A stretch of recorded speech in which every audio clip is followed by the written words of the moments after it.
دوسری بات حضرت تھانوی قدس سرہ نے فرمائی ہے، اور اشرف السوانے میں جس کو دیکھنا ہو اشرف السوانے میں دیکھو۔ حضرت نے فرمایا ہے کہ اگر کوئی طالب علم 3 باتوں کی مجھے گارنٹی دے دے تو میں اسے گارنٹی دینے کے لیے تیار ہوں کہ وہ بڑا عالم بنے گا۔ فرمایا کہ ایک تو طالب علم مطالعے کے بغیر سبق نہ پڑھے۔ پھر حضرت نے فرمایا کہ مطالعے کا یہ مطلب نہیں ہے کہ آگے کا سبق سمجھ لے، مطالعے کا یہ مطلب نہیں ہے، ورنہ پھر درسگاہ میں جانے کی کیا ضرورت ہے۔ مطالعے کا مطلب ہے مجہول اور معلوم کی تمیز کر لے، آگے کا سبق دیکھا اور کیا سمجھا اور کیا نہیں سمجھا، ان کو جدا جدا کر لے کہ یہ بات تو میں سمجھ گیا اور یہ بات میں نہیں سمجھا۔ مجہول اور معلوم کی تمیز کر لے، مطالعے کا صرف اتنا مطلب ہے۔ اور میں نے اس میں یہ بڑھایا ہے کہ اگر سارا ہی مجہول ہو تو یہی جان لیں کہ سارا ہی مجہول ہے۔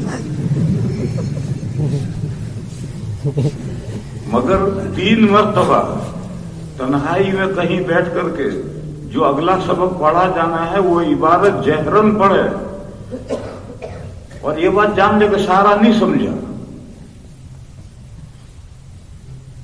تو حضرت نے تو یہ فرمایا کہ معلوم اور مجہول کی تمیز کر لے۔ اس زمانے میں طالب علم ایسا ہوتے تھے کہ اگلے سبق میں ان کو کچھ معلوم ہے کچھ مجہول ہے، اس کی تمیز کر لیتے تھے۔ اب تو ایسے طلبہ آ گئے ہیں کہ ان کے لیے سب مجہول ہے۔ چلو یہی طے کر لے کہ میں سارا ہی سبق نہیں سمجھا، تو ایک تو یہ کام کرنا ہے، اس کے بغیر کبھی آگے نہیں جانا۔ اور جہاں تک مطالعہ کیا ہے وہاں جا کر کے سبق رک جانا ہے، استاد سے عرض کرنا کہ حضرت میں نے یہیں تک دیکھا ہے۔ مگر آج کل جماعتیں اتنی بڑی ہیں کہ ہمارے اور تمہارے درمیان میں تپائیوں کا واسطہ آ گیا ہے۔ اب ہم تم ایک ساتھ نہیں رہے، فاصلہ ہو گیا، بیچ میں تپائیاں آ گئی۔ اب تمہیں نے مطالعہ کیا ہے نہیں کیا ہے، تم عبارت پڑھنا جانتے ہو نہیں جانتے ہو، ہم تو ٹھوکتے جاتے ہیں، یہاں تک گھنٹہ بجے گا وہاں تک پڑھاتے جاتے ہیں۔ طالب علموں نے یہاں تک دیکھا ہے یا نہیں دیکھا ہے ہمیں کوئی مطلب نہیں۔ تو یہ صورتحال بگڑ گئی، ورنہ پہلے طلبہ جہاں تک مطالعہ کر کے آئے ہیں بس وہیں تک پڑھ کر رک جاتے تھے، آگے نہیں پڑھتے۔ تو حضرت نے فرمایا کہ ایک تو طالب علم مجھے یہ گارنٹی دے کہ وہ کوئی اگلا سبق مطالعے کے بغیر نہیں پڑھے گا۔ پھر حضرت نے فرمایا کہ دوسرا وہ مجھے گارنٹی دے کہ وہ ہر سبق سمجھ کر کے چھوڑے گا، کوئی بات سبق کی بے سمجھے نہیں چھوڑے گا۔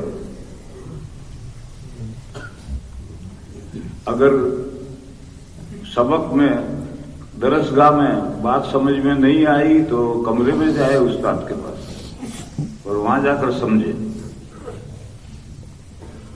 کمرے میں جا کر سمجھا پھر بھی سمجھ میں نہیں آیا تو فوق کل ذی علم علیم، مدرسے میں بڑے ذی علم بھی ہوتے ہیں، ان کے پاس جا کر اسے سمجھے۔ بہرحال اسے وہ سمجھ کر چھوڑے، بے سمجھے کوئی چیز آگے نہ بڑھے۔ درسگاہ میں سمجھ میں آ جائے درسگاہ میں سمجھ لے، نہ سمجھ میں آئے کمرے میں جا کر سمجھے، کمرے میں بھی نہ سمجھ میں آئے کسی بڑے استاد سے جا کر سمجھے، لیکن بہرحال سمجھے۔ کیونکہ اگر آپ اس درسگاہ میں بات نہیں سمجھے ہیں تو اس درسگاہ سے نکل کر پھر کس سے سمجھیں گے؟ آپ اس درسگاہ میں جب کتاب کو اور بات کو مسئلے کو نہیں سمجھے ہیں تو یہاں سے نکل کر کے پھر کون سمجھائے گا آپ کو؟ یہ تو سب سے بڑی جگہ ہے اہل علم کے اجتماع کی، یہاں اگر آپ مسئلے کو حل نہیں کریں گے تو پھر آگے کون حل کرے گا؟ تو اس لیے میرے عزیزو، اگر اس طرح سے دلچسپی کے ساتھ آپ پڑھیں گے اور ہر بات کو سمجھ کر چھوڑیں گے تو دوسری بات حضرت تھانوی نے فرمایا یہ ہے۔ اور تیسری بات حضرت نے فرمایا کہ اپنے پڑھے ہوئے کو ایک مرتبہ پھیر لے، جو پڑھ کر آیا ہے سمجھ لیا ہے اس کو کم سے کم ایک مرتبہ پھیر لے۔ حضرت نے یہی لفظ لکھے ہیں کہ ایک مرتبہ پھیر لے۔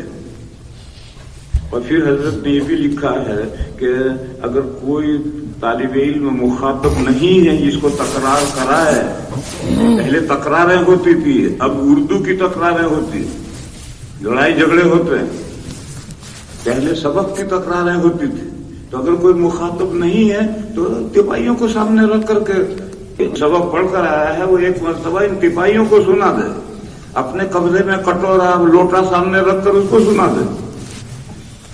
اتنی استعداد نہیں ہے کہ مخاطب طالب علموں کو بنا کر تکرار کرائے، اتنی استعداد نہیں ہے تو کٹورے کو تو کرا سکتا ہے، لوٹے کو تو تکرار کرا سکتا ہے، تپائی کو تو کرا سکتا ہے۔ اخفش رحمت اللہ علیہ بکری کو تکرار کرا کر کے امام بن گئے ہیں، وہ اکیلے تھے، سبق میں اکیلے تھے، وہ پڑھ کر گھر آتے تھے تو اپنے بکری کو تکرار کراتے تھے، تو بکری بکری رہی اور وہ امام بن گئے۔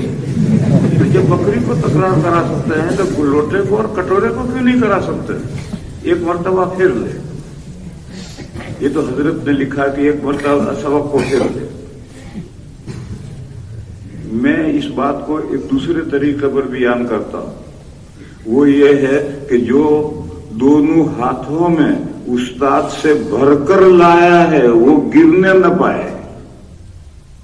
درسگاہ میں سبق میں بیٹھا تھا، استاد نے جو کچھ کہا وہ دونوں ہاتھوں میں بھر کر لایا، یہ ہاتھوں میں سے گرنا نہ پائے۔ کسی طالب علم کے لیے تو ایک مرتبہ پھرنا کافی ہوتا ہے، کسی کو 2 مرتبہ پھرنا پڑتا ہے، کسی کو 3 مرتبہ پھرنا پڑتا ہے، بار بار سب تکرار کرنی پڑتی ہے۔ اگر بار بار نہیں کرے گا تو ہاتھوں میں سے گر جائے گا، اور کیسے گرے گا دیکھو، یہ بیچ میں سوراخ ہو گیا نہیں۔ تو جو ہم پڑھتے ہیں درسگاہ میں، جو ہم پڑھتے ہیں، اگر اس کو آپ نے ہتھیلیوں میں محفوظ نہیں رکھا ہے تو وہ بیچ میں ہتھیلیوں میں سوراخ ہو گیا اور گیا نیچے۔ جو آپ نے درسگاہ میں پڑھا ہے وہ ہفتہ 15 دن سے زیادہ نہیں رہے گا۔ پھر اگر آپ کو امتحان کے موقع پر تکرار کرانی ہے یا پرچے حل کرنے ہیں تو اردو شرح لا کر کے پڑھنی پڑے گی۔ استاد سے جو حاصل کیا تھا وہ تو گیا سوراخ نیچے۔ اس لیے میں اس میں حضرت نے تو فرمایا ہے کہ ایک مرتبہ پڑھا ہوا پھر لے، میں اس میں بڑھاتا ہوں کہ ایک مرتبہ نہیں، اپنی ذہانت کا، اپنی عقل کے اعتبار سے، قوت حافظہ کے اعتبار سے ایک سے زیادہ مرتبہ بھی پھیرنا پڑے تو پھرے، مگر ہاتھ میں جو آیا ہے اسے جانے نہ دے۔ جو متا، قیمتی متا اس کے ہاتھ میں آئی ہے، اگر اس کو جانے دیا اس نے تو خسر دنیا والآخرہ۔ تو حضرت تھانوی قدس سرہ نے فرمایا کہ اگر کوئی ان 3 باتوں کی مجھے گارنٹی دے دے کہ میں مطالعہ کر کے پڑھوں گا اور میں سب یہ بات سمجھ کر چھوڑوں گا اور میں ایک مرتبہ کم از کم اس سبق کو پھیروں گا، تو میں اس کو گارنٹی دینے کے لیے تیار ہوں کہ وہ بڑا عالم بن جائے گا۔ وآخر دعوانا ان الحمدللہ۔